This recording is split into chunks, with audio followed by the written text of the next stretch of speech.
Mastering English Phrases. Skip Back, explained. Hello everyone, and welcome back to our English learning journey. Today, we are going to delve into the phrase, skip back. This is a phrase you might come across in various contexts, and it can be a little tricky to understand at first. But don't worry, by the end of this video, you'll have a clear understanding of what it means and how to use it in your conversations. So, let's get started. Skip back is a phrasal verb that combines the verb skip with the preposition back.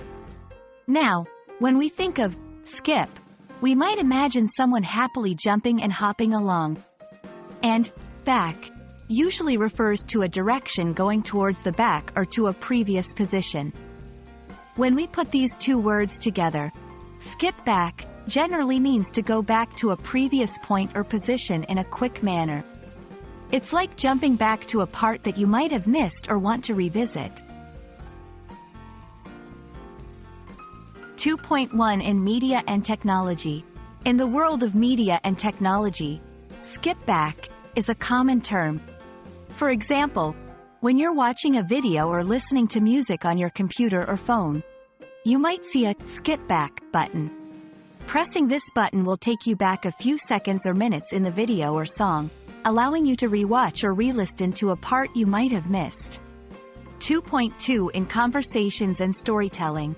In conversations or when telling a story, you might use skip back to indicate that you're going back to an earlier point in the story. For example, I forgot to mention an important detail, so let's skip back to when they first met. Let's go through a few examples to see how skip back is used in sentences. 1. While watching the movie, I had to skip back because I missed a crucial scene. 2. I was reading the article too quickly and realized I missed some information, so I decided to skip back to the beginning of the paragraph. 3. During the podcast, the host mentioned an interesting fact, and I wanted to hear it again, so I hit the skip back button. And there you have it, a comprehensive look at the phrase, skip back. Whether you're watching a video, listening to music, or in the middle of a conversation, understanding this phrase will surely enhance your English communication skills. I hope this video has been helpful and that you feel more confident using skip back in your everyday conversations. Thank you for watching, and see you in the next video.